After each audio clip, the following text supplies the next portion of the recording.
ఇప్పుడే country delight యాప్ని download చేసుకోండి. Download the country delight app now.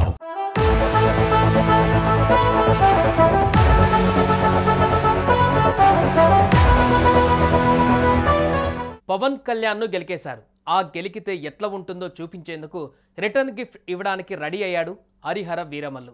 అవును, ఇప్పటి వరకు తెర వెనక నుంచి వ్యవహారం నడిపించిన భీమ్ల నాయక్ ఇప్పుడు డైరెక్ట్ అయ్యారు. తనకు రిటర్న్ గిఫ్ట్ ఇచ్చిన ఇండస్ట్రీకి అసలు సినిమా చూపిస్తానని వార్నింగ్ ఇచ్చారు. పవన్ గ్యారేజ్ ఓపెన్, ఇచ్చట అన్ని రిపేర్లు చేయబడను అన్నట్లుగా పవన్ వార్నింగ్ ఇచ్చారు. టోటల్గా తెలుగు సినీ పరిశ్రమలో పవనిజం కమింగ్ సూన్ అని సాలిడ్గా సంకేతాలు వచ్చేశాయి.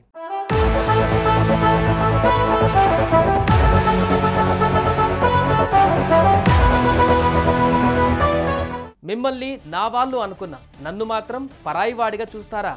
తెలుగు సినిమా నాది అనుకుంటే నా సినిమాకే ఎసరు పెడతారా? ఇండస్ట్రీ నాకిచ్చిన రిటర్న్ గిఫ్ట్కు చాలా చాలా థ్యాంక్స్. నా ఒరిజినల్ సినిమా ఎలా ఉంటుందో ఇకపై చూద్దురు గాని అంటూ చూపుడు వెలుతో హెచ్చరించారు ఏపీ డిప్యూటీ సీఎం ఉరాఫ్. టాలీవుడ్ పవర్ స్టార్ గాడి తప్పిన ఇండస్ట్రీకి రిపేర్లు చేయడానికి ప్రణాళికలు కూడా సిద్ధంగా ఉన్నట్లు చెప్పేశారు. తన సినిమా విడుదలకు ముందు థియేటర్లు బంద్ అంటున్న ఆ నలుగురికి గట్టి వార్నింగ్ ఇచ్చారు. తెలుగు చిత్రసీమ తనకు మంచి రిటర్న్ గిఫ్ట్ ఇచ్చిందని, అందుకు కృతజ్ఞతలు అంటూ సెటర్ వేసిన పవన్ కళ్యాణ్ ఏపీలో టాలీవుడ్కు పరిశ్రమ హోదా కల్పించి ప్రోత్సాహం అందించేందుకు కృషి చేస్తుంటే తెలుగు సినీ రంగంలో ఉన్నవారికి ప్రభుత్వం అంటే కనీస మర్యాద, కృతజ్ఞత కనిపించడం లేదని ఆగ్రహం వ్యక్తం చేశారు.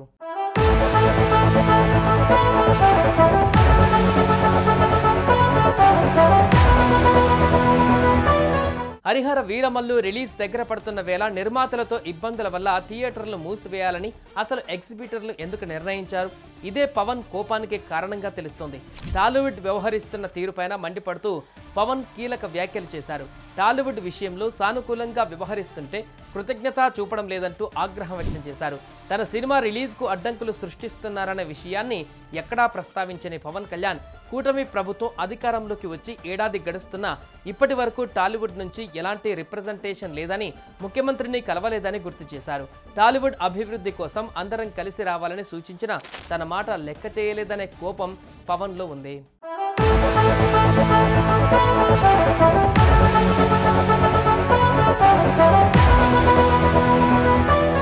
ఇక రిటర్న్ గిఫ్ట్ ఇచ్చేందుకు పవన్ కళ్యాణ్ రెడీ అయ్యారు. సినిమా రంగానికి పరిశ్రమ హోదా ఇచ్చేందుకు ఆలోచనలు చేస్తున్న పవన్ కళ్యాణ్ తెలుగు సినిమాకి చెందిన కొందరు ఇచ్చిన రిటర్న్ గిఫ్ట్కు కూడా తగిన విధంగానే స్వీకరించాలని నిర్ణయించారు. ఈ రిటర్న్ గిఫ్ట్కు కృతజ్ఞతలు చెప్పారు. ఇక నుంచి వ్యక్తిగత విజ్ఞాపనలు, చర్చలు లేవని తేల్చేశారు. సంబంధిత విభాగం ప్రతినిధులతోనే చర్చిస్తారు. ఇక వాటినే సంబంధిత విభాగాలకు పంపిస్తారు. రాష్ట్రంలో కూటమి ప్రభుత్వం పర్యాటక రంగానికి పరిశ్రమ హోదా ఇస్తూ పాలసీని ప్రకటించింది. అదేవిధంగా సినిమా రంగం అభివృద్ధి కోసం ప్రత్యేక పాలసీ తీసుకురావాలని ఉప ముఖ్యమంత్రి పవన్ కళ్యాణ్ ఆలోచన. దీనిపై ముఖ్యమంత్రి చంద్రబాబుతో త్వరలోనే చర్చించనున్నారు. అనంతరం కాంప్రహెన్సివ్ ఫిల్మ్ డెవలప్మెంట్ పాలసీని ప్రకటిస్తారు.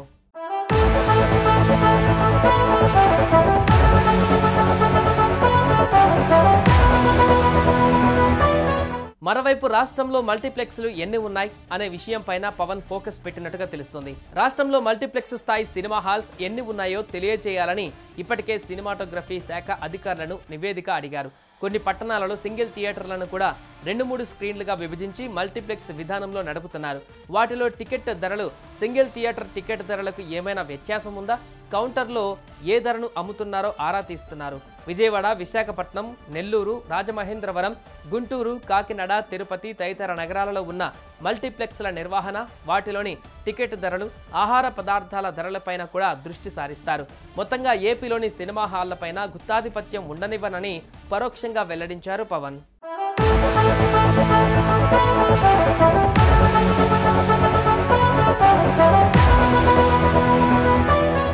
సుమన్ టీవీలో మీ పర్సనల్ అండ్ బిజినెస్ ప్రమోషన్స్ కోసం కింది నెంబర్కి కాంటాక్ట్ చేయండి.